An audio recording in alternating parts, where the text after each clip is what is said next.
all those rock and roll weirdos, the people that used to make life so much fun. Sex and drugs and rock and roll. It'd be nice to, hang on. This looks interesting. 1, 2, 3, 4. Rock and roll weirdos, rock and roll weirdos, rock and roll weirdos. Welcome to episode 7 of Rock and Roll Weirdos with Abby Whites, my beautiful co-host. And wife. It's an honor and a privilege. Mr. Gareth Stack from New Zealand, come and call her. What's up? Hey, Paul and Abby. Hey, brother, how are you? I'm great, man. Thanks for asking. You guys good? Dude, it's good. I'm alright. We had a quick chat before this. I mean, it's been 20 years between drinks. Maybe not 20 years. That's a bit off. Dude, I hate to break it to you. It is actually probably 20 years, man. That is 20 years? Oh my God. It's so crazy as well because it feels like yesterday. We were all just playing Papa Jacks and we had our whole lives ahead of us, you know? And then what happened? We got old, man. We got old. I know. I was saying to Abby, what the hell is this grey hair? I feel like it is weird. Getting old. But Gareth, we are so stoked. I wouldn't know. Oh, yeah, of course. Yeah. Spring chicken over here. I mean, but Gareth, we're so psyched to have you on the podcast. Since I messaged you last, I was giving Abby a bit of a brief education, you know, your curriculum vitae. I hope that's good. Yeah. Like, it's like, yeah, we're scraping the bottom of the barrel. Like, I'm pretty sure we could get this guy. No way. No. We were so, when you said you'd do it, I was so excited. Paul was scared you were not going to do it. Well, I wasn't scared. I just was just like, Gareth, because when I reached out to Gareth, I was like, I couldn't really, you know, get hold of you. And like you were saying before, you're not a big social media, you know, kind of personalities. Nah. I know how it works because I saw your initial message through Insta and I was like, oh yeah, cool. I saw it and I was like, yeah, that'd be rad. And then I'm like, how do I get back to that message? Because we weren't like connected at that point. So I was like, so I apologize about that. No. I made it so confusing. I think I sent it from Rock and Roll Weirdos and then I was like, wait, Gareth is not going to even know what that is. And but then I got to the point where I felt like I was just spamming you. Then I messaged you from my account, and I'm like, oh, but maybe do I have to send the request first? Because then it like, comes block. Yeah, at one point, I'm sure Gareth is just like, you eventually got through, mate. Yeah, I know. I did it. You know, it's so awesome to talk to you again. And I was letting Abby listen to The Bleeders, which Gareth is famously known for. Abby, what was the song? I was on the subway, and Abby messaged me. She was like, oh my God, that song, All That Glitters. She's like, I really liked it. Yeah, it's a good song, that one. Yep. Which album did you guys do in New York? Or was it the EP? No. So we did our first EP in 2002. That's the Bleeding Heart EP. Oh, yeah. And then in 2005, I think it was, we did our first album, which was As Sweet as Sin. And that's the one that we did in Jersey City. So that was where we spent probably more time in Manhattan than we did in Jersey, to be fair. Who did you guys work with for that? So that was produced by Sal Villanueva, who has done stuff for Thursday, Taking Back Sunday, and has worked with a bunch of hardcore bands and played in hardcore bands and stuff. And we just were a good fit. We kind of were on the same page with stuff. I love and that. He saw us at a Universal Records kind of, it was like a corporate event almost kind of thing that we were playing a bit of a showcase. And he was like, who are these guys? So like they had a guy at Universal. Yeah, he just happened to be in the crowd there and wanted to work with us. So it worked out that we packed up our bags and moved over to Jersey for a while and recorded over there at Big Blue Meanie Studios, which I don't think is there anymore. Oh my God, I know. Do you hear of that, Abby? Yeah. Yeah, some pretty cool stuff's come out of there. I feel like a lot of people I know did stuff there. And this must have been back in the day. I'm pretty sure it was you I was talking to, and we were talking about like Mamoons on like St. Mark's and stuff. Yeah, Mamoons. Yeah. The falafel place. Yeah. Oh, dude. Is that still there? So it's still there. It's like moved a couple of doors down. I've only been there a couple of times since it changed, but it felt like a kind of like a really nice like McDonald's or something, you know. So it was cool that it was like everything was all new. Yep. But I kind of missed, you know, the kind of hole in the wall vibe. I was just gonna say that. Yeah. When you're just kind of waiting there and like somebody's like bumping past you with the falafel and, you know, people are grabbing the hot sauce and they used to do this $2 falafel sandwich or something. And yeah, I remember that's when the one. Yep. When I moved here, I was like broke, like for a long, still pretty broke, but like, you know, I felt like it was like my go-to after work. I'd go past Mamones, and then they had the freaking pizza place next door, and it was like, you know, 2 slices of pizza and a soda for like $2. It was like, Abby, were you ever a big falafel person? No. You're not a big falafel person, right? No, I can't get down with it. I never got into them. I don't like them. I never have. I don't. Everyone loves them. But did you? Because Mamoons had other stuff. Yeah, but I feel like I would say I want to throw this out there. I'm more of a pizza guy now, probably than I am. Yeah. Like if I was in this situation right now, I'd Yeah. probably be veering more to the pizza place. I am It was- 100% with you. I keep telling Abby that I could make us hummus. I used to make hummus. I used to buy a can of whatever. What do you mean you keep chickpeas. telling me? You said that like 3 years ago. I'm just imagining a conversation Yeah. in the morning. Yeah. Like I can make you hummus. Yeah. You want hummus? I'll make you hummus. I'm good. I don't want hummus the next day. Hummus? You were Yeah. thinking we want some hummus? I can give you some hummus. Like It'll be like lunchtime, and I'll just slop a big, like, one of those big Honestly? spatulas down. I'll be like, here's your fucking hummus. I'd gladly take hummus made from you. if Abby, if you're not into the hummus straight away, all you need to do is just start preparing all of the food in stick form. Yeah. And then that's like, I really feel like I need to dip this into something. Oh, and yeah. Then, thanks, why don't I make some hummus? Like, see, that's I like that. I feel like we like bathe in hummus over That's here. like the reverse psychology, Gareth. It's like, look at all these look at all these vegetable sticks. If only there's some dip, some type of. You're making it tonight. No, I will. I'm not making it tonight, but I will. Did I'll you do. call me Babs? I said abs. I've never called you Babs. You've never called me Abs like either. Babs Bunny, like from the little. What are they called? That cartoon. yeah, that was like the baby. It was like Looney Tunes baby Muppets, like Muppet babies. Tiny Toons. Tiny Tiny Toons. Toons, that was it. Yeah, Tiny Toons. Remember all these great cartoons we had, and now I don't know what you see when you turn on the TV. You know what I mean? They're not even cartoons anymore. They're like AI'd. Soon they're like, oh, we don't even have to like pay animators anymore. We can just get AI to do it. Imagine how creepy that would be. You know? I don't want to live in a world like that. Nah, neither. Not to like make anyone else feel bad, but we kind of grew up in the perfect time. I feel like we had the best of both worlds. We had the best Yeah, I of both agree. worlds. We didn't have all the technology growing up, and like I even think of like Gareth around the time like I must have met you was probably like 2001 or something. Yeah, it Even- would have been around then, I think. It was like a big deal, even to like record a gig. Like you'd bring like a tape recorder or like a band practice or something. Remember like going to band Yeah. practice and going, oh, let's record it. And then like the next day you're listening to the most distorted like heavy metal tape you've ever heard in your life where you're trying to like, oh yeah, I think that's it. Yeah, I think I got it. I still have like we used to call them the tutu tapes, which was like where we'd tutu around with music. The Bleeders still have like cassette tapes with early kind of recordings and stuff on before songs had been fully formed and just ideas and stuff. Like we used to just use a Tascam 4-track recorder with a room mic, and it wow. sounded horrible. Oh, it did. Yeah. Horrible. So bad. At the time, it was groundbreaking. Though it was like Yeah. the luxury of being able to record in a studio. What would you need that for? You've got the tutu tapes, you know. It's so funny though. Tapes are making a comeback. People are like getting into them again. Yeah, they are. I've got friends that collect tapes. Like, bands that I know and love are putting stuff out on cassette as well. Yep. It's making a comeback. You know. I met Abby through. On a dating website. Okay. Oh, I love it. I'm just like revving the old myself up. traditional method. I like it. Yeah. But we really met through music. So it was music. I found Abby's profile and it was really kind of subtle. Like it didn't seem that she was really looking for anybody in particular more than her band was looking for a bass player, you know?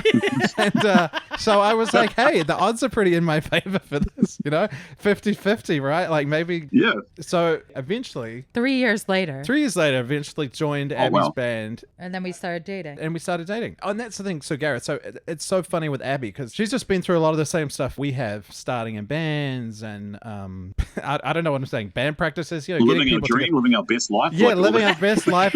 And, it pretty much, I feel like Abby is just so talented. Such a good singer, songwriter, like guitarist. I was honestly Mate, lucky. you were the bass player. You were a bass player that I often looked up to. You know, No, dude, I've got some compliments I'm already going to throw your way. Should I keep this story going or should I switch? I don't know. No, keep the story going. I'm interested Okay, to hear okay. where this is because I feel like I feel like 3 years to join a band. That's kind of quite the process you put him through there, Abby.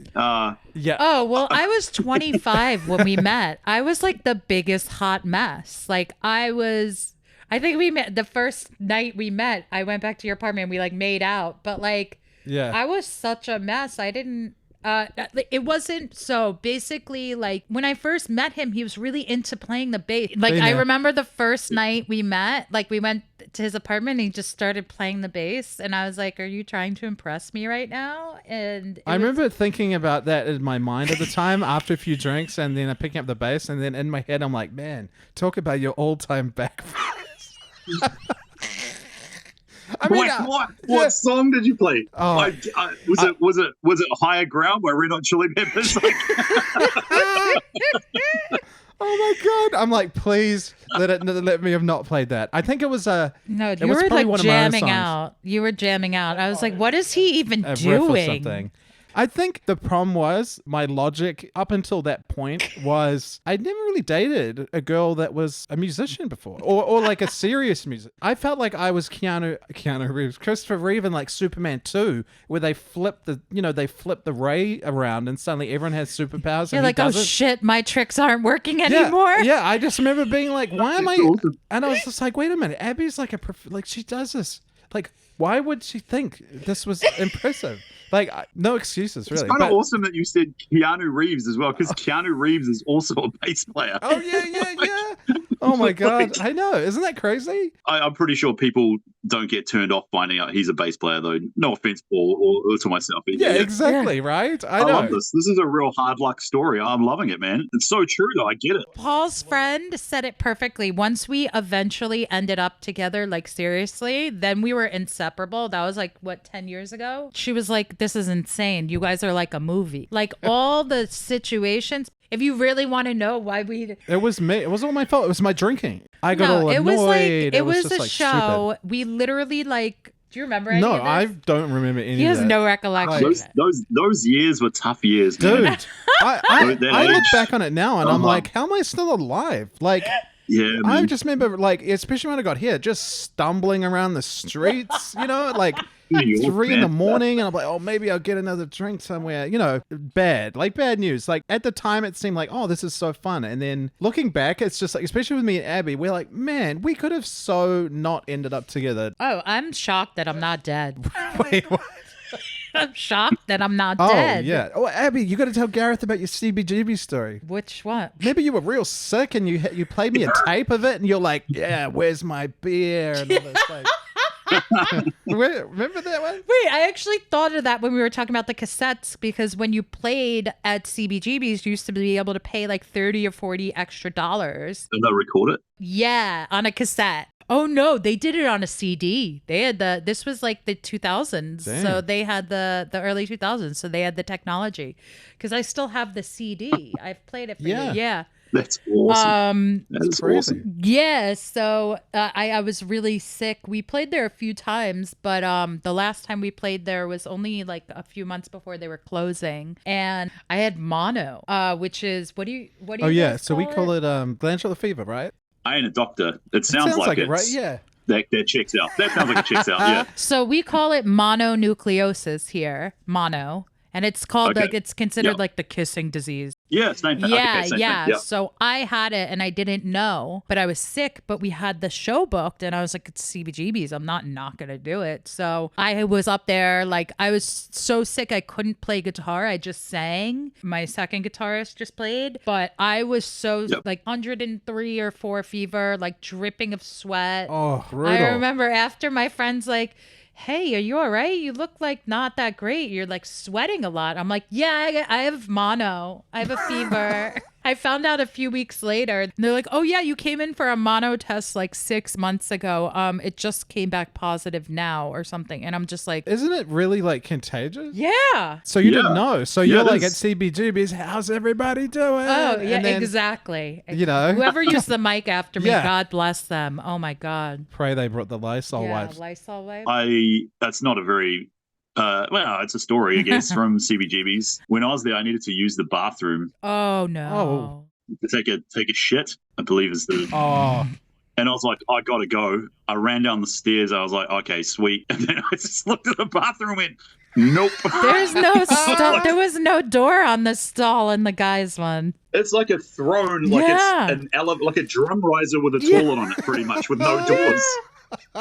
It's like you're taking a shit, you're giving a performance. Like they should stick a mic stand up there. Wait, that like, is so funny. That elevator. It was Before you graduate to upstairs, it's like, oh, I'm just starting off down here first. When we played there, my ex-boyfriend was in my band and he Yeah. had to go number 2, and he was like, I can't go in the guys' room. And I'm like, why? He's like, there's no doors. He's like, can I go in the girls' room and you watch the door? And I was like, okay, fine. And he went in the girls' room, and then some girls were going in and I didn't tell them, and I ran away.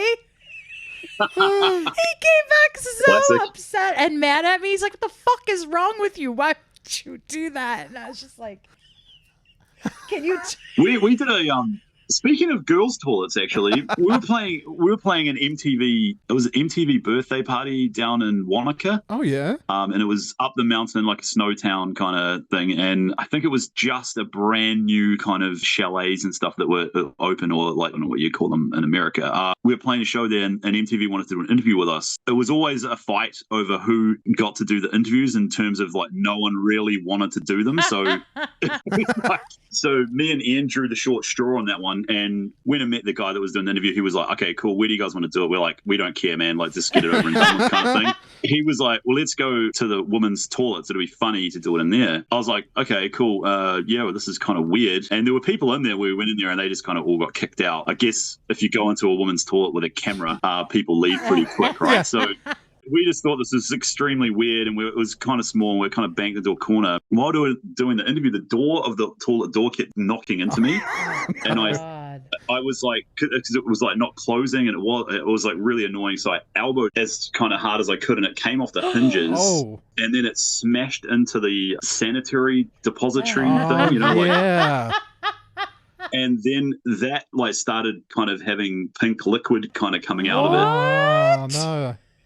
And this was on The lucky TV. They dip. actually played this on TV. So that interview is out there somewhere. Being with a band, the band name that we had. Oh, fuck. It's kind of like, I'm like, man, that could have been like, that's TV gold. Someone has TV gold. So what was it, like Pepto-Bismol coming out of a tampon holder while you're being interviewed? Yeah, let's call on it that. TV? Okay. Yeah, it was kind of towards the end of the interview, and yeah, we'd been drinking all day, and it was pretty crazy. Like I was like, oh, this cannot be happening. Like it was like, I was like, oh goodness. Did you ever watch it? So Did you ever see it air, or did they just like? I never actually, I never saw the footage. It definitely got played though. There was a couple of years later, actually, at the New Zealand Music Awards, when MTV was still a thing in New Zealand, and I was walking up the red carpet, and someone was interviewing me from MTV, and then they did a cutaway scene to the interview again, like and asked me if I'd been in any women's toilets lately, kind of thing, and I'm like, no. Yeah. And a friend of mine was like, man, they played the clip again. They played. I was like, oh, did you record it? He's like, nah. I was like, I don't know. I don't know what I'd do with it if I had it. I'd just be keen to see it like once and then go, okay, cool. So that didn't It's happen. almost like become elusive. It's like your Moby Dick now. It's out there. One day you'll cross paths with it. Yeah. Yes. Yeah. One day. Funny, I actually never went to CBGB's when it was open. I always just love talking to Abby, and she'll just tell me some story. And Some story. I didn't realize it was all ages or something, right? No, it was 16 and over. So if you were under Oh, 21, you got X's on your hands. Right. Yeah, right. Okay. That's like an straight edge dudes have that. Like our singer has X's tattooed on his hand, so That yeah, means he's a straight they're edge guy. not- Who has Not drinking. But I think that's also a straight edge like symbol Yeah. as well. That X. It became a straight edge thing, I think, because there were people that were like abstaining. And believe me, I'm no aficionado on straight edge, so maybe. And then older people started abstaining from drinking as well, and they just put X's on their hands as well to show That's cool. that kind of. Gotcha. I think that was kind of what it was. So it probably came from that same kind of concepts. Yeah. And then went from there, you know. I always remember the straight edge thing. I don't know why it always pops into my head. I can't think of the context of who was saying it, but it is funny, so I will say it anyway.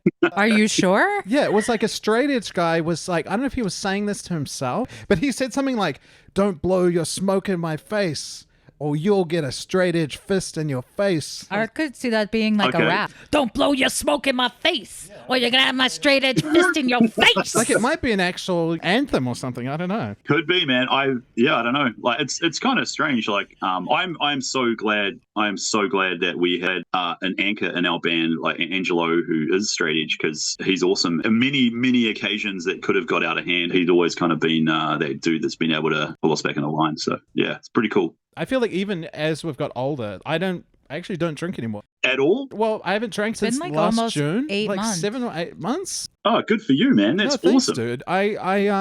Yeah, it's 8 months. Like, it's not like I'm an alcoholic or anything, but I feel like what I noticed was the effect of alcohol on me is very different to like other people that are around me. Like, other people can be like, oh yeah, let's go, we'll just have a few drinks, and you know, they kind of start to get tired and oh yeah, shall we head home soon? That's and everything. me.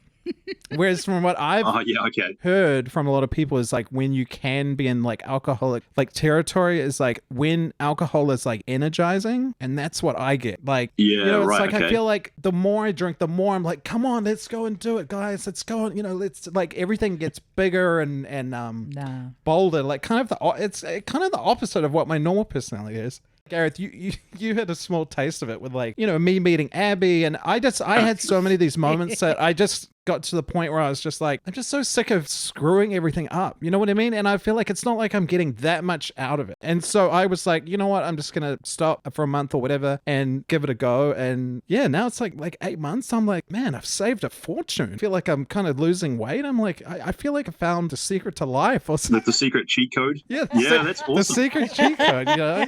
I mean, Abby will get something and I'll be like, okay, give me a sip, you know? You're not doing it for the effect as such. I actually relate to you when you say like the energizer type thing. Like that's something that I actually had a problem like in my kind of early 20s, probably to mid 20s, I suppose. That was the same thing, and I actually had to stop drinking like medically for a while. Yeah, like in 2002, I think it was, when the bleeders first started. I had some liver issues because I was drinking a lot of like straight whiskey and scotch and spirits and stuff, and I was drinking often, 4 or 5 nights a week sometimes. It just got really bad. So now I'm like, I'll have a few beers, and I know alcoholics as well that are recovering, and they're like, you're weird, dude. Like, I don't know how you can just have one beer and then not drink anymore. Yeah, like, yeah. I can do that. Like, That's great. It is good. You know, if the mood doth strike, then, you know, don't worry. I'll put a few away as well. It's got to be an event or something that I'm doing. I was telling Abby, we did this one show, I think it was Greymouth or something, but this was with like Stereogram, and they got us absinthe shots while we were playing. And I remember doing that. And I remember I was sick at the time. And I remember like, hey, shots. And, you know, like you can't really turn it down if everyone's looking and going, shot, shot, shot. They just gave us up another shot. I thought it was vodka or something. It was freaking absinthe. This is how I can kind of look back, and I can just see, okay, look, my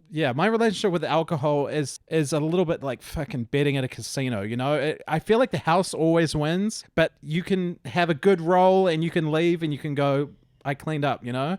Yeah, I took this absinthe. Dude, all I remember was running. The next thing I remember, I was running alongside these fucking train tracks, like in the middle of nowhere, like just along a field. Didn't you say you were making out with a girl? Oh, I was making out with someone on the stage, like when the next band was playing. It was Wait, are like- you serious? Yeah, it was insane. And then there was another girl there, and I remember like she was like, "Oh, okay, so I'm probably heading home now." And I was like, "Oh, okay." Like I think I said, "Do you need a lift home?" I didn't have a car. And so I got in her cab only for her to get to her house, and she's like, "Oh, okay, great, thanks. Yeah, this is me." And I was just like, "Oh, okay, great. Have a good night." And I just went, and I went back. That's classic. That's classic Paul right there. The nicest dude I ever. could Like, totally see that. Oh, I just remember I was like, did "Oh, okay." you probably had a handshake. You probably went Yeah. like, "Oh, yep." I know Good there night. probably Yep, was have a that. shake, have The a- only saving grace I will say is that you know how weed is legal here Oh, in New yep, York, yep. dude. I have no problems with that. No problems at all, Yeah, dude. okay. So it's like Yeah. at the end of a rough day, if I just come back and I'm like, you know, you'd normally want to blow the froth off a couple or something. I'm just always like, Abby just knows where all these weed stores are. She'll go past some store and it says CBD. She's like, they sell weed, and we'll go in and pick. Like weed stores in New York, aren't they like bass players? You could like throw something out your window. And pretty sure. Exactly. I know LA was in LA a couple of years ago, and that was like Yeah, they're everywhere. Yeah, Right? it's getting to be everywhere here. It's actually really cool because one of my good friends is in AA now. You know, Paul not drinking very much has made me not drink very much, which is great. I had to do like vocal therapy and stuff for because I had such bad reflux from drinking and stuff. It's nice. Like, I mean, I don't sing anymore. It's nice just like not waking up feeling like shit. I mean, listen, I have an autoimmune disease. I kind of always feel like shit, but like, you know what I mean? That like hangover, nothing. Yeah. But how good is the weed stores are great. Yeah. I mean, The weed stores I would just say that. great. And it's legal. And here Yeah, you know, no, but it's like, amazing. It's just like, we just take edibles. It's not legal here. It's definitely not legal. Yeah. Only buy weed in New York. I feel like having that is just awesome because then it's like if you are going out or you're doing something out, like honestly, I've tried like non-alcoholic beers. I'm sure there's a good one out there, but I haven't yet to find it. Man, I tell you, there's some good New Zealand ones, man. Really? Yeah, Really? there really is, man. Like, there's some really good New Zealand ones. Batch Brewing do some. Yeah, those are Batch actually Brewing. really good. As a beer drinker, and if you like craft beer, like they're actually they're very good. I'm not trying to put a plug in for them. I'm just like they're actually as someone who's also looked for a good tasting non-alcoholic, Batch Brewing stuff. Yeah, really good. Oh, that's so good to know. Yeah, you might be able to even get them over there. Okay, I'm gonna keep an eye out now. I mean, at the moment, I'll normally look at the board and see whatever they have, and I'm just like, you know what? I'll just get a Coke, and then I'll just take an edible, and like, this is great, you know? Because it's like if you're like enjoying the day more as well, I think that's another thing too, which also probably helped me moderate stuff. I just don't I like doing stuff during the day now, like so that's So actually true. more motivation not to get absolutely shit faced the night before as well. Yeah. You know, like so that's another motivation. I'm definitely glad we gave up smoking cigarettes. Like so, me and Rosie probably over 10 years ago now, we just decided that's it, and they cost so much money now as well. So we definitely got out at a good time. Congrats. It's ridiculous how much they cost here. I feel like they're like $20 a pack here now. That's or still more. cheap as like I think we're Yeah. like 35, 40, 50 bucks like for a packet of smokes now. Wait, are you No, kidding? I'm not joking. Wait, Like what? I was in the dairy, Fuck. dairy that you guys don't call them that, like a 7-Eleven or whatever the other day. Bodega? And Yeah. I was getting some milk, and the dude in front of me like got a 40-gram Port Royal like roll your own smokes kind of thing, like and some papers, and it comes to like $80 something, and I was like, what? What? Oh my God. That's crazy. So you're like, man, I'm not buying the store. Yeah, You know? it's like, man, is this dude gonna have to put that on lay-by? Like, what's going on, man? Like, layaway, you know, like have to take out a sign a finance agreement to buy some smokes. You know? Abby, you thought it was expensive here. Because Abby, you smoked for a little, but you gave up. Yeah, I don't. Oh, well done. Anymore. Thank you, Gareth, I definitely wanted to bring up some more stuff with the Bleeders. You guys did a reunion tour last year. Yeah, like as we were kind of talking. How was that? It was awesome, man. Like, played 5 shows. We played Dunedin, Christchurch, Auckland, Hamilton, and Mount Maunganui. Nice. Yeah, good turnout. All the shows I think sold out except the Mount Maunganui one, which was quite a big venue on a Sunday afternoon. Like, it was still a good turnout and such a fun show, man. It was like all ages, like family kind of vibes. There was like the support bands had like their kids were there. Like Angelo brought his son. He jumped up on stage and sung a song with us, and like it was just fun, man. It was just such a cool way to finish off the tour. So yeah, it was good. It was the 20th anniversary of our first EP, the Bleeding Heart EP. That's amazing. Yeah, and we talked about being old. 20 years. Yeah. Like next year that EP is going to be able to go into a casino in New Zealand and gamble. You know, so right. It's getting up there. It's getting ready for that driver's license. You know what we just said that about? My Xanax prescription just turned 21. Yeah. My friend was like, are you going to get it a cake? That's awesome. Gareth, I wanted to ask because, I've definitely, not in a weird way, been keeping my eye on you for quite a while. Oh my God, he totally means that in a weird way. What? Yeah, no, that's okay. It'd be weird. I don't mind. That's fine. But I was I'll take it, man. I was gonna ask. I noticed that this is back from, I would say, maybe when I first met you, we played Goodnight Nurse played with the Smooth Jimmies at the Masonic. That was my first kind of introduction to like you and like your bass playing, and And I think it was probably around the time I was still, like learning how to play and stuff. But man, I was so fucking blown away. I still remember to this day, you guys did a cover of Beer by Real Big Fish. You remember that? Oh, true. Yeah. Yep. And I was mesmerized. You were probably like, fuck, who's this guy staring at me? I absolutely was. I remember I've learned that song. I remember going home and learning it. Yeah. And I loved it because I remember you did that. It's when it does the, it kind of goes up to the 12th, 10th, 12th, 10th, 12th, 10th kind of thing. Okay. You just pulled it off. It was so effortless. And I was just like, fuck, like, what the fuck? Like, I was just like, literally like, how am I ever going to get to that level? And I was telling Abby about it. I was like, man, Gareth really like helped me out in a lot of ways that I don't even think he really remembers helping me out. Because I remember at one point, I think I'd just come back from England or something, and I bought these really thick, like, white picks, and I didn't know anything about picks. I'm just like, I thought they looked cool. So I was like, yeah, I'll get it. I remember talking to you and you were like, Bro, it's blowing my mind, man.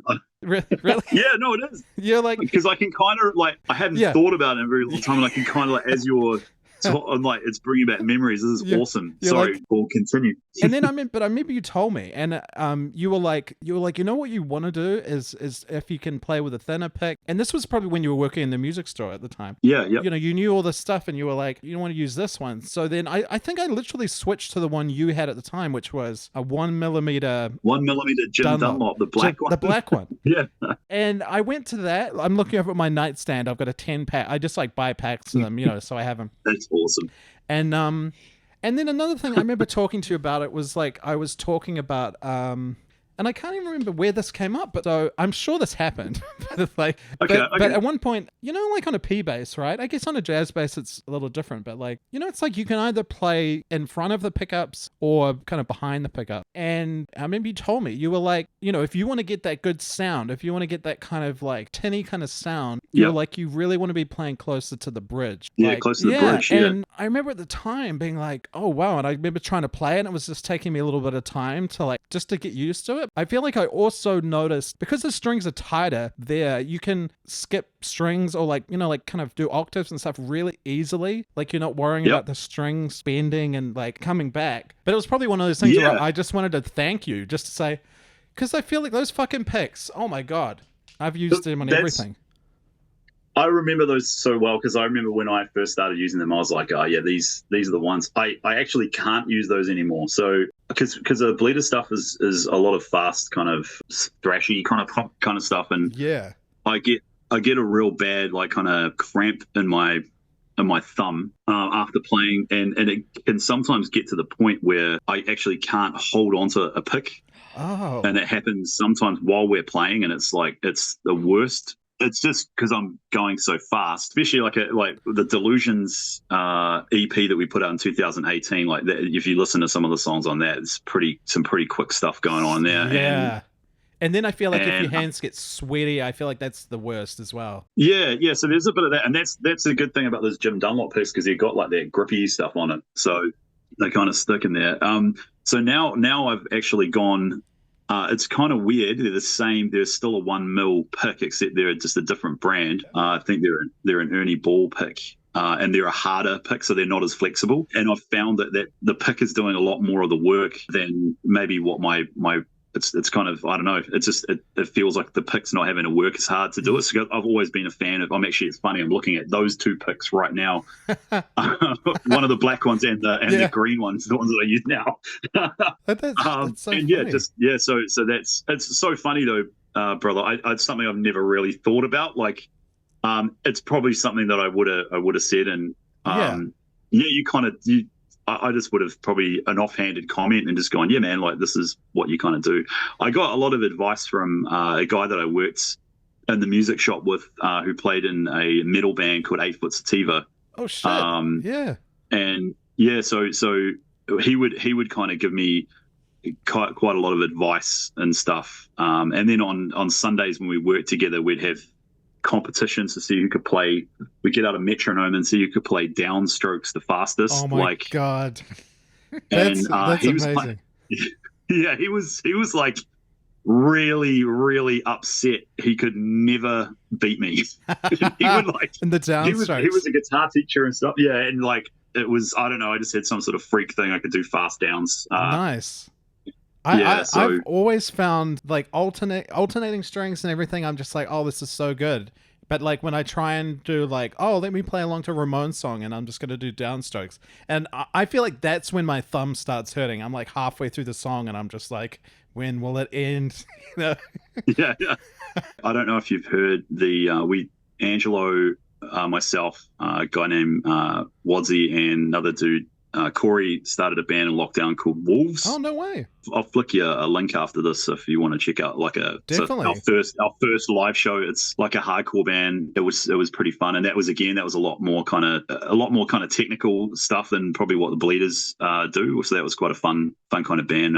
Wadzi wrote a bunch of songs, and we smashed them on edge, put the lyrics to them, and it was quite fun. It just kind of sucked that we all got so busy with work and stuff that we had to put that band to bed. Still got some songs there though, so who knows? Maybe one day we'll revisit it, see what happens. That's fucking great, man. I feel like just for music, there'll be a day where we wake up and we're just like inspired or something, you know, like.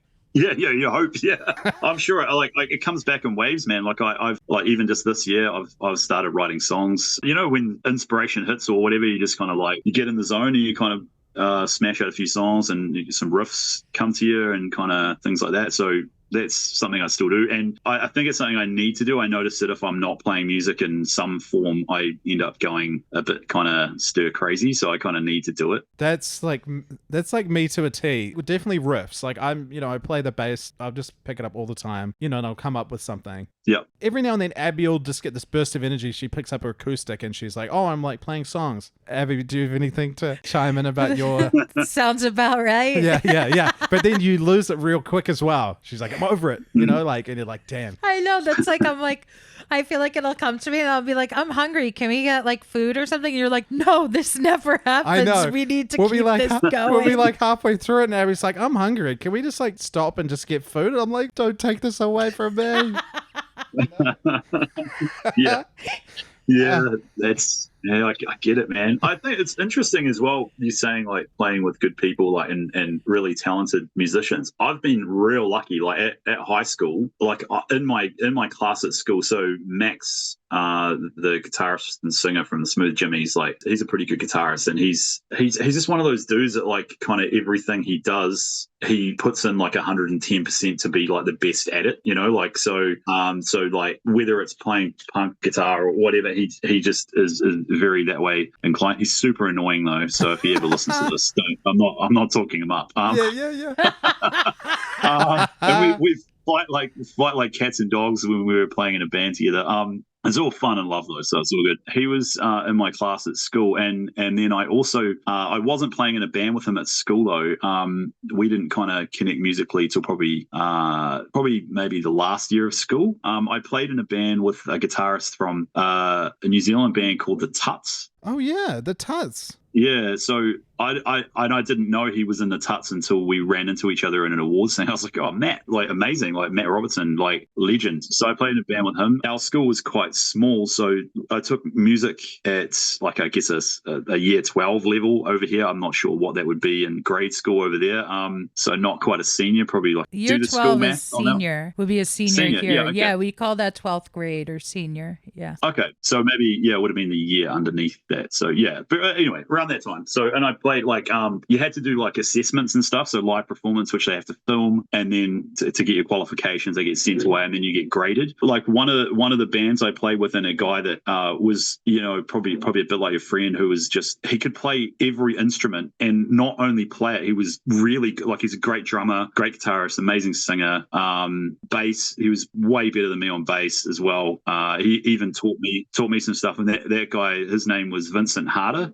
Oh wow! He's like an R&B kind of singer. It's quite popular in New Zealand, and just a super talented guy. So I played in like assessment bands with guys like that, playing different styles of music as well. So not playing punk rock, but having to play funk and all kinds of stuff. And that was where I kind of, I guess, learned how to play different styles and kind of expanded my musical horizons a bit, because I grew up with one brother who listened to like death metal, like Obituary, Cannibal Corpse, Morbid Angel, and other brother who listened to grunge like Stone Temple Pilots and Nirvana and stuff like that. So punk rock was kind of in that happy median, I think, in between, and hardcore music. Like learning all those little tricks that you're talking about before, like that was, I think I learned most of those at high school, playing with those other guys, like in different genres and stuff. So it's pretty awesome. Like just always been lucky and surrounded by really good musicians, Man, that's totally it. It reminds me of Tony Robbins. For some reason, a quote popped into my head, but he says, he's like, if you want to get good at tennis,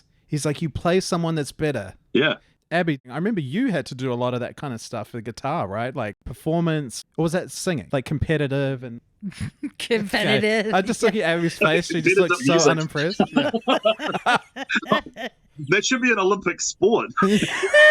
and next up in competitive guitar. Yeah, competitive we guitar.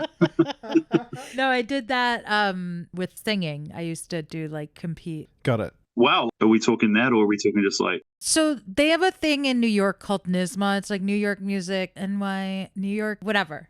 I don't really know what it stands for, but you could go for an instrument or you could go for like voice. So like there was one portion that was sight reading. So they would give you the first note on the piano, and then from there you had to read like a whole thing of music and sing the notes. Yeah. There was one part where your like choir teacher would play, you choose one of 5 songs that you're going to sing. And, that's like the performance aspect. And then there's the sight reading. And then I'm like, what's the last part? I don't remember. It sounds kind of terrifying. Wait, you get one note and then they're like, okay, just sing all this other stuff. Like, well, you have a sheet of music in front of you, so it's notes. Like I think I'm putting myself in that position where I'll be like, I don't know what notes these are. Like, oh yeah, well Can you that's say that? that's No. why. Yeah, do you have, like, do they give you one of those little like ukulele whistle things, like in the key of G, and like... it's like every time you get it wrong, they blow that. It's No, like, oh, sorry. I wish. and then for half a point, if you can guess what key the wrong horn is in, Yeah, right. you get like half a point. They're like, we'll give you half a point for that. And even when I did my little EP, I worked on the songs with Abby, and it was so awesome. I'm a psycho. She cracks the whip. You know what I mean? It's not like me loafing around. Oh, I think we got the verse. I think we're good. She'll read the lyrics. I'll be like, this doesn't make sense. She's like, this doesn't make sense. This doesn't make sense. And then she'll like look at me like with this real intense stare. And she's like, you can do better. And I'm just like, Wow. I was just like, okay, like these Americans really tell it like it is. I feel like the best thing was just, I don't know if I got any better as a songwriter, but the songs got better for having Abby participate in them. And it was just so cool. I loved it, and Abby is just a psycho with, melodies. And I really appreciate like when people have such a solid grasp on like the foundations of music. I don't have it, like I can get up there and do my little, Twiddly do. my twiddly D, and I call it a day, but I feel like I'm not going to sit there and try and mash my brain against some like, Book? some book. Oh my God. Yeah. Lyric training. Yes. And you just hear me in the background, like, I don't even know what note that was. Was that a note, Abby? Don't you have perfect pitch? Is that A sharp? I think. In my head, I did something. No. No, I think yeah, you're right, man. I'm the same. Like I give it up to those that like have that ear. I can kind of hear, like if I'm writing a song, like or writing riffs and stuff, I can usually kind of get a drum beat in my head, and I can hear like because often I'll write music on guitar and then I'll add bass to it. Recently though, I've actually been writing more on bass and then playing guitar. Nice. Over top of that to get some ideas and stuff down. And yeah, I can kind of hear melodies and stuff, like guitar melodies. When it comes to like structure and things as well, that usually forms pretty quickly because I usually run with pretty basic structures when I'm writing stuff. So people that like are hearing at a different sonic level of like the mix and like what effects to use and like that just absolutely blows my mind, man. Like another person that I got to spend a lot of time with was Joel from your band. We worked together in that music shop. I think Jaden actually worked there for a bit as well. And like just that dude's motor, like his brain and just the constant amazing stuff that he would keep pumping out, like even with his the project bands he had with mains and stuff. I was like, oh man, like The tritones. yeah, tritones, yeah, and just that stuff, which was just on a different level, man. It was so cool to hear that stuff. Sometimes I ask myself, I'm like, man, can you imagine being in a band with Joel and Jaden? Like, you know what I mean? Like, am I some kind of glutton for like punishment or something? Is this the band you want to be joining when you've only played the bass for 3 months? You know, like, is this is this what I'm putting myself through? Like, in hindsight, it almost was that Tony Robbins, metaphor again for, if you want to get good at something, play with people that are better. And Joel and Jane at the time was still, obviously trying to figure out their own kind of sound and lyrics and everything, but like, man, that was boot camp. I felt like it was from day one. I was just like, fuck, I gotta get good, but I feel like thanks to Gareth's tips and tricks, I think I pulled it off. I feel like Gareth, didn't you cover one time? I think I was in England or something, and I could have swore that you covered, unless I don't believe so. I think I've jumped up maybe a couple of times and played songs with you guys. Like I don't think I've ever like covered as such. No, I would have remembered that, man, because I know I've played with like Jaden. It was actually a kind of a real awkward situation because it was Bleeders was pretty much on the go. We were already touring and we are playing with actually a band from the States called the Hope Conspiracy, a hardcore band, and in New Zealand, and we were touring with them, and a band pulled out of a show with Less Than Jake, like one of the support bands, and the Smooth Jimmies got asked, and so Jaden was kind of drumming with us just to get some like crappy recordings down, and Joel was actually there kind of giving his 2 cents with some production ideas and stuff, which listening back to the recordings you can hear which parts were his ideas because they're all the good parts. The gold. Yeah, the gold. Yeah, it's like, that's so good. Like, it's a pity that good part's attached to this rest of the trash song. Yeah. Oh man.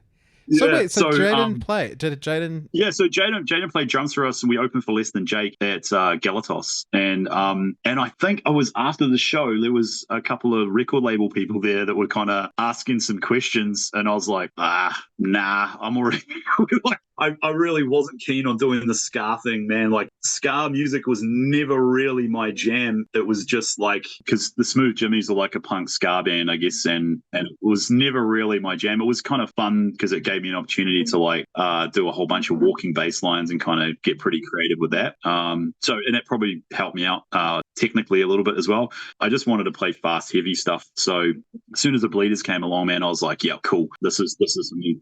This is a bit of a throwback. Do you remember a song you guys played in the Smooth Jimmies called like, it was like Canaries in the Coal Mine or something? Oh, yeah. I remember the intro for that. It was like that's so crazy, man. Yeah. These are the things I feel like at that time I was like a sponge wherever I went, and it was like I would just watch the bass player or whatever and just be like, okay, so what are they doing? What should I be doing? But I love that song. I used to always play that riff. I can still I would. It's a fun one to play. That's the first song I ever wrote. Really? Yeah, like vocals and because I sung that song as well. Like, that's badly. And that was the first song I think I ever wrote. It was so good. I still remember when it would do the da da da da da. I don't know if it was like a AFC or something, but like it was just like really quick, and then we go back to the high, and I was just like, oh man, this is cool. Oh, Gareth, I wanted to ask. Yeah. So I thought I noticed in some of the photos, from what I remember, you've always been the jazz bass man. But then I remember when the Aerodyne came out, I'm pretty sure for the Bleeders, I always saw you playing that. But then when I was looking at some of the photos for the reunion, it looked like you'd gone. Did you go back to the jazz? Yes, I had swapped around a little bit. I had to the Aerodyne bass. I actually remember the day that I first saw one. Jason, the bass player from Hot Water Music, we were on tour with them, and he'd just been to NAMM, and he had the only one in the world at that point. Like, he went to NAMM and like, NAMM! Yeah, he went there, and like he was playing. It was like, this is really cool, and they were like, do you want it? And he was like, yep, sweet. And then he was touring, and I was like, oh, this is so cool because it's like a PJ bass. Like, it sounded really, really good. It just had the best of both worlds, and it was light. So like for jumping around and like throwing the bass around, it it was perfect for me. So that's what I used. It got good tone out of it. And I remember the Fender rep came in and was like, I've got something up your alley, man. And you would have never seen it. Yeah, he wouldn't have known that I'd just been on tour with the yeah, so You're like, actually, I've just been around the only one in the world, but thanks for playing. yeah, it's cool. Yeah. So yeah, like I got 2 of those, and those are my touring basses for a while. I've only got one left. I swapped one for a Mesa Boogie valve amp, and yeah, the basses that I play now, yeah, the Aerodynes have been kind of hung up, kind of gone a different direction. When I was playing Wolves, I wanted something that was, I guess, a little bit more of a different kind of sound. So I went with a Geddy Lee jazz bass, and then I've customized it. So I've put a string through body, so active EMG pickups in it. Yeah, that thing is it's awesome, and it's got a real thin neck, very fast. And then the other bass I've actually got is a modified Mark Hoppus bass, which is a P bass, which is a P bass pickup with a jazz bass body. So yeah, so I kind of just flop between those two when playing live now. And yeah. Oh man, you got a sweet bass arsenal. Sorry, Abby, we're probably boring Abby with bass talk, Like you're still awake, right, Abby? Sorry, you're not getting. What? I never get to talk bass. It's always like. No, it's all good. Well, my first one was I had this Washburn, which was terrible. It was like XB 100 or something. It was like $500-600 or something. Yeah, that was the one I played just when we kind of got started, and then I got the. You got the P bass with the white P bass with the black pickguard. Yeah, I'm looking at it right now. Yeah, it's in my room. I was watching you too, man. You've been who's watching me? Well, I'm watching you. Yeah. Once I got the black and white P bass in New Zealand, I was like, that was just the black one with the white pickguard, and I was just like, oh my god, like I was so thrilled when I got it. And you remember, Gareth, like it's not like I feel like maybe things are different now in New Zealand, but like I didn't just go to the rock shop and like pick it up. I had to like order it. It took like a month, but they didn't have any like in the Auckland rock shop. So in stock. Yeah. This whole thing, I remember when I got it, I just was like blown away. And then yeah, and then I think 2005 was when I got my white one. That one's almost 20 years old. I think I got that in 2005. But I always just stuck to the P basses. Then when I was here, I got another black and white one, which was like my original one, and that's like a 2013 or something. Mm-hmm. But now I feel like I wouldn't really know what to do because I'm so used to buying them made in Mexico with rosewood, and now they don't do the rosewood for the made in Mexico. They do is it Paul Farrow or something.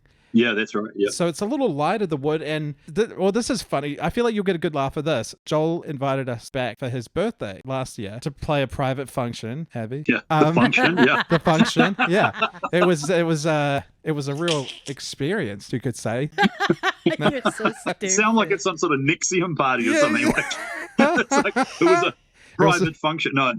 So Joel and Jaden were like, oh my god, like just let us know. And I was like, well, we're only going to do like 5 songs. I'm like, there's no real point of me bringing my bass halfway across the world. And I was like, do you have anything lying around? And Joel's like, of course, man. Yeah, we'll set you with bass. And I like turned up and it was like a jazz bass, but it was a made in Mexico jazz bass without rosewood, with the Paul Farrow wood, which is lighter. Yep. Dude, I was bugging out, man. I was like, how the fuck am I going to play this? I'd never played a jazz bass ever. And I realized that with my whole like picking at the bridge technique, every time I was picking, I was hitting the pickup. You hit that pickup? Yeah. Yeah. So I was like, okay, this is a challenge.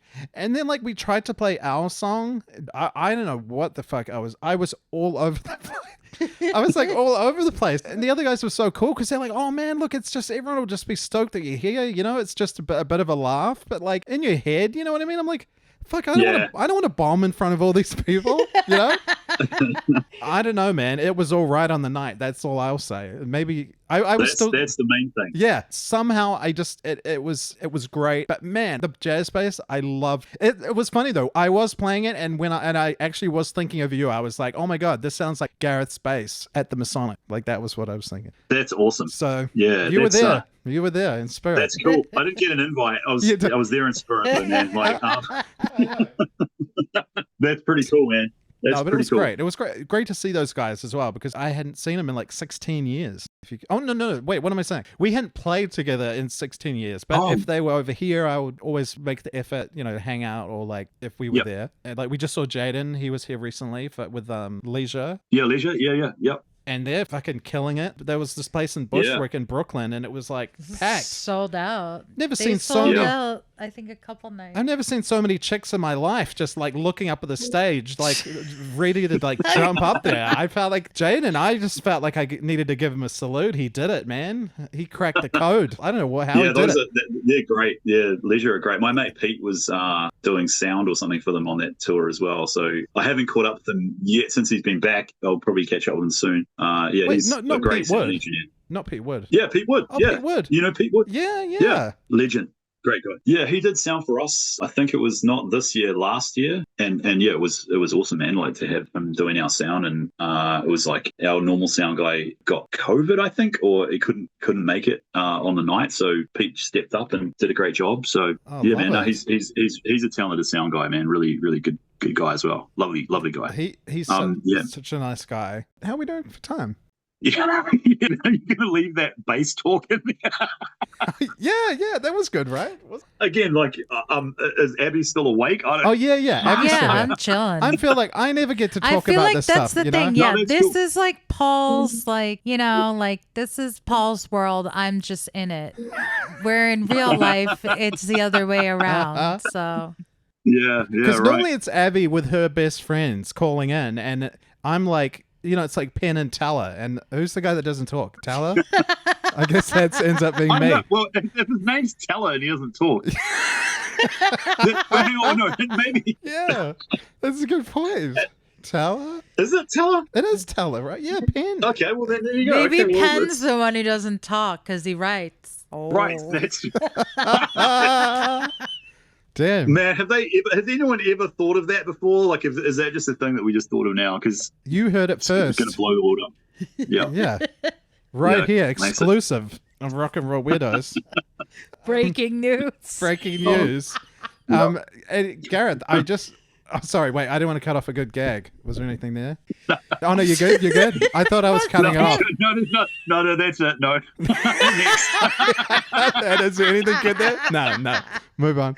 That one's run its course. Yeah.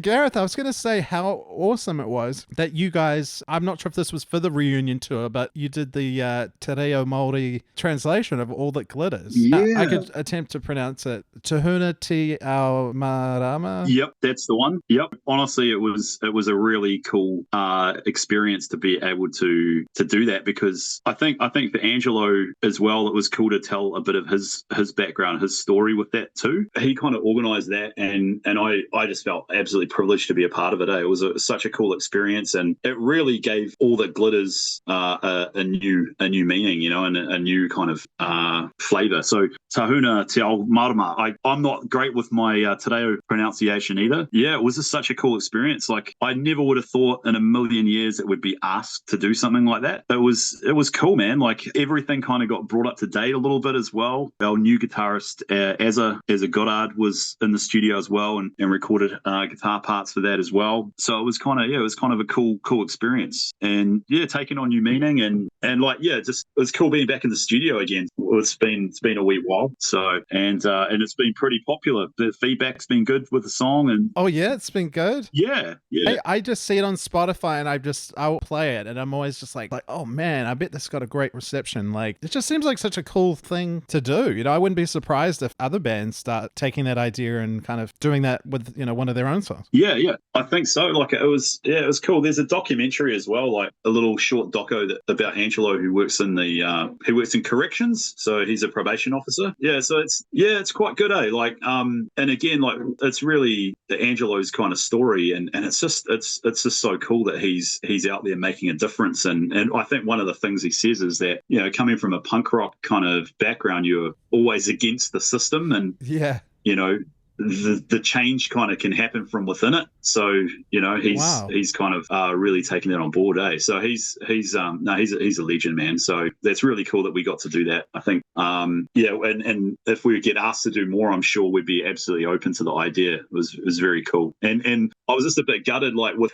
work commitments, I didn't get to spend any time with the kaumatua, like the elder who came in and yeah, so I couldn't be there for that part. Maybe next time. And so hopefully, yeah, we get asked to do something else, and yeah, I'd love to be part of something like that again. It was very, very cool, very cool. You guys did all the tracks again? Yeah. You know, you could have been like, oh, we'll just go in and just like swap the vocals or something, but it sounded so cool that it was kind of built from the ground up. Yeah, it's also in a different key as well. Oh, it is. Oh, so Abby would have picked that up. That's probably I didn't get that. Yeah. So when Bleeders first started, we played in just standard E tuning and drop D tuning, and then so the first EP is in E tuning, and then when we did the first album, we dropped half a step down, and so we decided we'll just record it half a step down. So it kind of it gives it a little bit of a deeper, kind of heavier sound, I reckon. So it's pretty cool. I love it. It's like the Guns N' Roses. Yeah, it is. Yeah, it is a real pain in the ass though when you're trying to relearn your song. Like before we go on tour, like trying to relearn songs again, because you have to have a guitar tuned in one tuning and then another one. So you're constantly, and depending how the set list goes, you're constantly having to swap. Oh man. When we play live, we just tune everything to the one tuning. Yeah. It's just like practicing mode. Yeah. It's like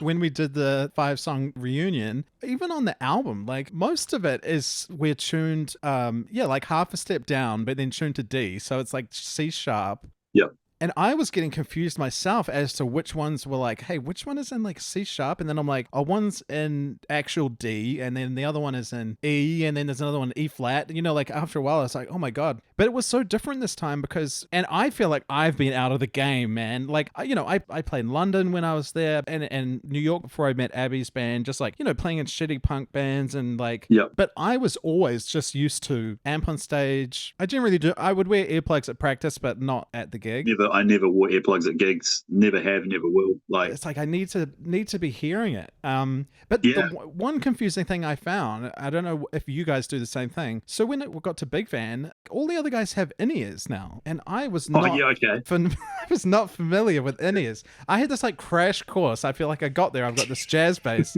I'm trying to learn. This is how this in-ears. And Joel's like, oh, you got to download this app. And I'm like, okay, I downloaded the app. And he's like, are you on the Wi-Fi? I'm like, what's the Wi-Fi? You know what I mean? Like, it was so easy back when we just plugged in, Yeah. I played 2 songs. I think we did My Only first, and then we did Loner. And by the end of Loner, one of them was already coming out, like hitting me in the face. And I was just like, I can't do that. I was like, I can't do this. I can't do this. So I took them out. I just put them in my back pocket. I played the rest. We had 3 left or whatever. And it was totally fine, except I completely forgot that with everyone else using in-ear monitors, and the click, like there's no real need for Jaden to do like really obvious like timing, like tap the hi-hat before like something. Yeah. So there was we were doing Milkshake and it goes bung bung, when it does that breakdown bit. Yep. And normally I can hear Jaden, like he normally would just hit his hi-hat just so like I can hear it.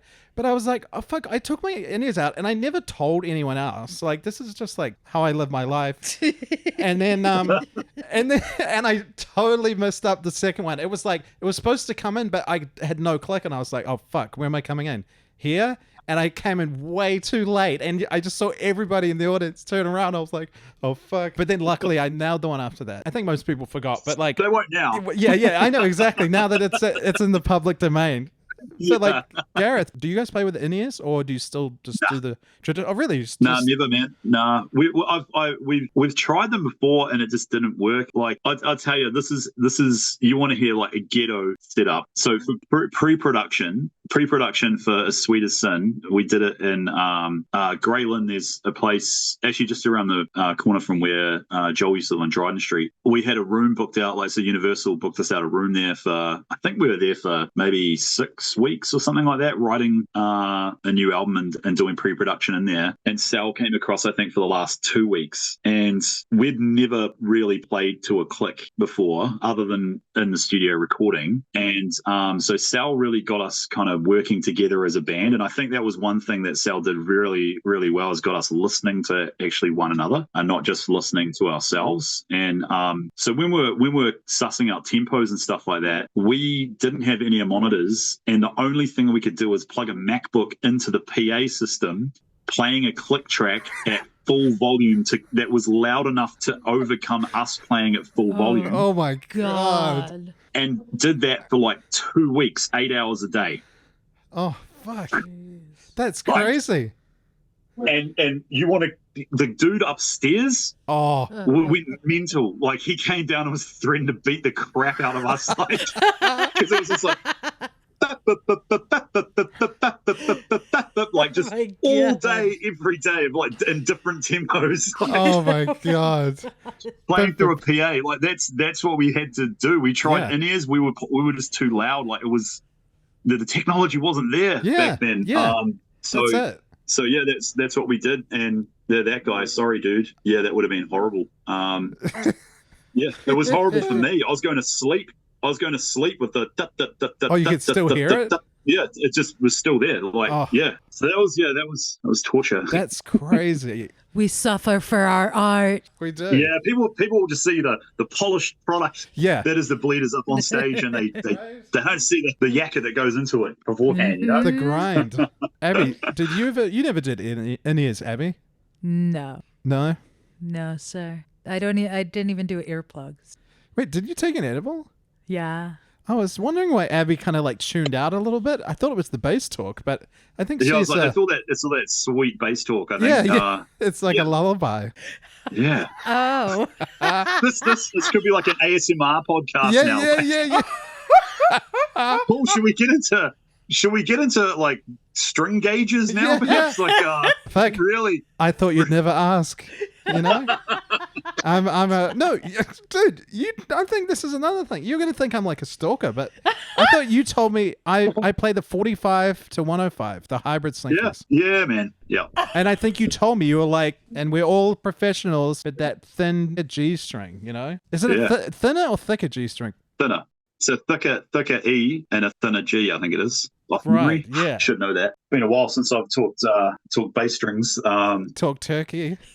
Yeah, I use stainless ones now, and I get cheap ones and I biff them after every show. I only play like one show with them and throw them, and then put new ones on. Like, When we did I don't want to keep harping. Remember that time I did that gig? But like when we were back in New Well, Zealand. that's the last time you played. I know. I'm like getting all the mileage out of it that I can. yeah. I remember the Now, see, I waffled on for so long, I forgot what I was saying. Are you serious? Yeah. No, it was the gauges, and then it was something else. Yeah, I can't believe string gauges was the thing that like set off the. Yeah. It'll come. Well, to me. it's actually here's something funny. Like, in terms of a cool dude, when we played in London, we played a show there with the Misfits. No way. Yeah. And they knew, because this was actually just after we'd left New York, and we had some shows lined up in England. I think we had like 3 or 4 shows or something lined up. Two crazy things happened. First thing happened was we were playing like I think our manager just was like, just get these guys doing something because idle hands, etc. So we ended up playing in this small pub in Camden, and it was like there was like maybe 4 or 5 bands playing or something, and we played a show. There was bugger all people there. It was like a local pub kind of thing. And after the show, man, like there was this dude standing on the end of the bar who was like giving us serious stink eye, like he wanted to fight us.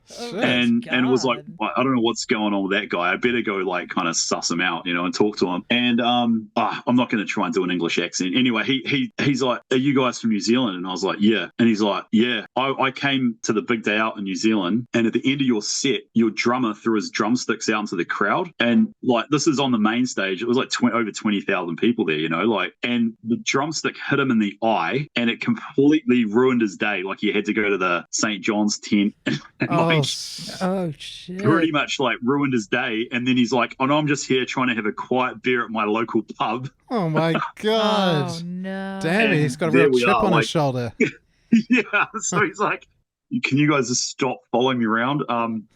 We bought him a beer, and he ended up being a nice guy, and I felt pretty bad for him. Anyway, it was just like, what are the chances on the other side of the world? Right? Funny.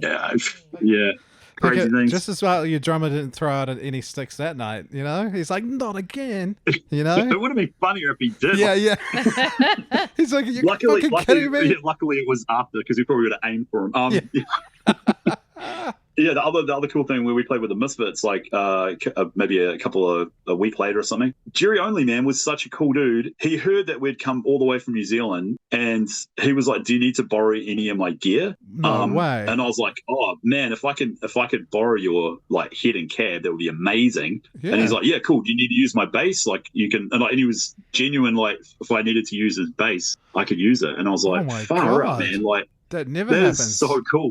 Like, I was like, wow, that's such a cool thing to, really because I'd never nice. do that. I'd never, ever let anyone use my bass. Dude, I remember what you said one time and you cracked me up. I think we were playing with someone and someone asked you if they could use your bass and you were like, dude, can I have sex with your girlfriend? You know? Same question. Yeah, same Pretty much, question. yeah. That was what you said. Same question. It's so true. I would be the same. Cabs, heads, like, go nuts. Just don't blow it. And like, but yeah, the bass. It's like, come on, this is a little. Yeah. See, I've had a lot of bad luck with gear recently as well. So it's kind of, I think now with a bass, like I actually probably wouldn't care too much if someone asked. I'd be like, yeah, sweet, go for it. Like if I knew them and stuff, it'd be fine. I just always have that fear of something crapping out and then you not being able to play. Like that's an actual fear of mine of like, and it's happened a lot. Like it's actually happened a few times over the years where I've lent stuff to like a support band and they've blown something up, and then I'm like, cool. Well, what do we do now? Yeah. Like you're like, does anyone have anything I can use? And everyone's like, nah, sorry. She's like, what about me? Yeah. Does anyone have a really loud voice and can make bass noises on a mic? Yeah. Like that guy from Police Academy, with this, with the, is Michael Winslow in here? yeah, there's Michael Winslow in here. Boom, boom. I thought I'd bring this up and this would make you laugh.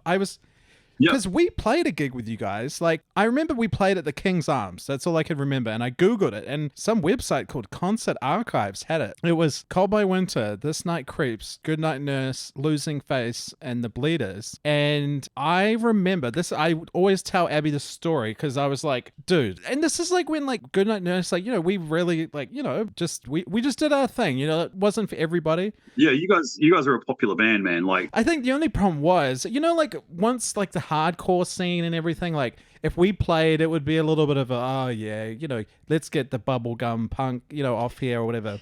And dude, I remember that we were at that show. I'm sure you guys had to have been headlining it. So I was like playing and I was like on the stage. There was this fucking guy, man, went right up to this, right up literally to me, has his hand extended out, middle finger, like out, directed at me.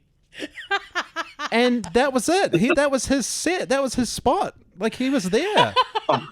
And I was having I was like, I don't know if I'm going to fucking kick this guy in the head or if I'm going to like, I didn't know what was going to happen. I think I made some aggressive, like, I was like, let's not get thrown in the slammer, but like, I definitely made a few aggressive, like maybe a few kicks and a few like, shoes were like a little close, just to be like, dude, I'm just like giving you a little bit of a warning. It was like one of those things where at the time it really frustrated me, but every time I tell that story, it just makes me laugh. So I'm like, it was worth it. Yeah, like it's crazy. Like shows, once we started getting like a bit of radio play and stuff, like our crowd changed. So we started getting like a lot, because again, we kind of came from playing in punk and hardcore bands and stuff, and then you kind of end up with this radio crowd that's kind of coming in to like a hardcore show where there's violent dancing and stuff and people don't get it. So there's always lots of like fights and stuff at those shows until kind of people kind of understood how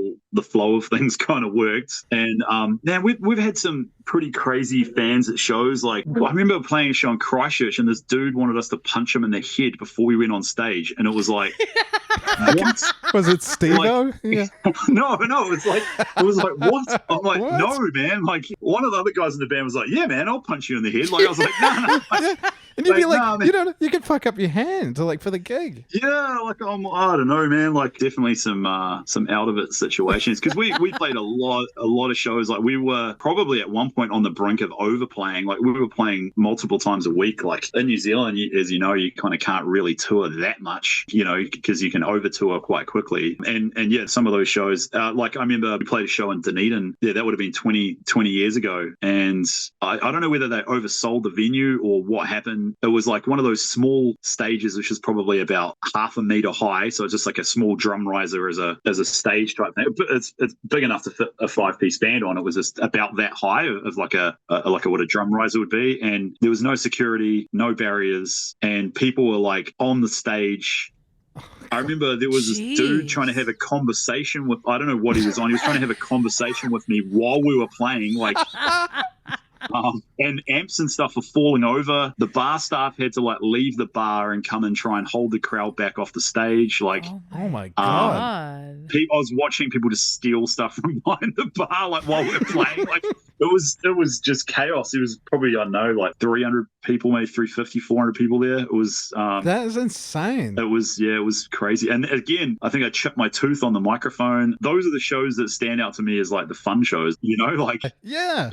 You just reminded me of one. I remember Joel, he didn't chip his tooth, but like he kept getting electric shocks from this mic. Like, I don't know, it just wasn't grounded properly, or like, I don't even know how that worked. So like he would go in to sing and then he would be trying to explain to us that like, he's like, fuck, I just got zapped again. You know, like, you know, unless it's happening to you, it was a little hard to kind of like figure out what was happening. And then all I remember was he was getting zapped the whole time. And then I remember the next day he had the biggest like a bruise, but like a cut or something. I think I can remember that. Yeah, it was just from being zapped all the time. I was like, man, like, and there's not much you can do. You're halfway through a gig. You know, what are you going to do? Wave to the sound man. Oh, you're like pointing to the mic. I'm getting zapped. And he gives you the thumbs up. Sounding good? Yeah. Yeah. What is the hand signal for I'm being electrocuted? Yeah. It doesn't exist, you know? Oh. That's, I don't know, man. Like, it's pretty funny. I do actually remember that, Like, I've had, man, like talking about people being like really, I guess disrespectful or whatever you want to call it. I've had like, I remember in Perth, a show, dude was stood in the front row just spitting on me the whole time. Like, I'm just the whole time going, please don't have like something, I don't know, like. Please don't have mono or glandular fever, Abby. Yeah. You don't know Abby by any chance, do you? No, okay, cool, we're cool. Have you ever been to CBGBs? Yeah. It's like, I guess it kind of comes with the territory, you know, you play in a punk rock band, that's what's going to happen, you know? Yeah. Like when I saw you guys on tour, looked pretty serious as well. Like, could you tell, like maybe like 10, 20 years on, like, were you like, man, I feel this a little more? I definitely noticed, like playing, I was trying to like rock out like I used to. And I was like in between songs being like, fuck, where's my asthma? Where's my asthma? No, you know, definitely. Like, yeah. No, definitely, man. I've put on a few pounds since those days. I think giving up smoking was one thing. I just started replacing with cheeseburgers though. So that's not a. Yeah, I was lucky I didn't break the stage when I was there back in last February. I thought I was doing. Me and Abby were like, hey, we're doing really good, you know, like because we had COVID and like, you know, everybody was locked down here, so it was just like we just got into this habit of just like, oh, we'll just order food, you know, like. And just not do anything. Like, let's try that for a couple of years. I loved it as well because Joel didn't even give us that much notice. He was, you know, I think he called me on Boxing Day. I know, we were so pissed. We were like, he called me on Boxing Day and he's like, okay, and this is going to be February, you know, the 18th or something. And both of us looked at each other. We were like, the diet starts today. Oh, yeah. You know, like, oh my God. I feel like I still had the moves. I was definitely out of breath, but, you know. I think the magic was still there. Yeah. I think it's weird, Like, I don't think I go as crazy as what I used to do because I don't think anyone wants to necessarily see like a overweight dude in his 40s kind of. Yeah, I just don't think it's needed anymore. You know what I mean? Like, yeah, I was probably so close to falling off the stage. Like, you know, like that would have been a wrap for the night.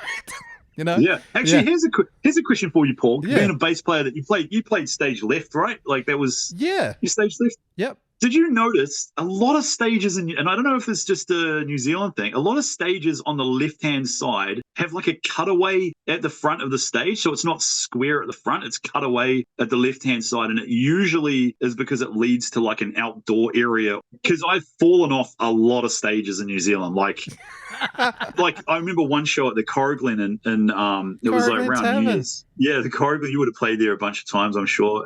Yeah. Like the big lights come out, like the intro music's playing. We come out, and I'm like, yeah, like, living the dream. This is awesome. Like the crowd's pumped, I'm pumped. Like, let's get into the first song. Come walking out, and then just disappear off the stage because it's got a cutaway on the left hand side. And I fall off onto so like when the lights come up, it's like there's no bass player anymore. Like Gareth, you did the Spinal Tap. You like spontaneously combusted or whatever. Where'd Gareth go? Yeah, there's plenty of. I've fallen through a stage in Christchurch. I remember that happening. Like, yeah, it's. I don't know. We went through some similar stuff. We played in Wellington. I love it. A guy from my work as well. Yeah, come along. This will be great. Fucking, I was like jumping off.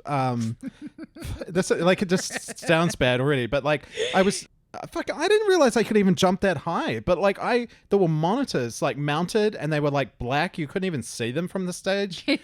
I must have jumped up and I was trying to jump. Oh no, that's what I was on this ledge, and I was jumping off to jump back on the stage, and I like smashed my forehead against this. It must have been a bolt. Like that's all I could say. I mean, well, that's what the imprint in my head still looks like. I had like blood all down my face and everything like that, and it was like I had to go to the emergency room. Everyone else went to the next bar.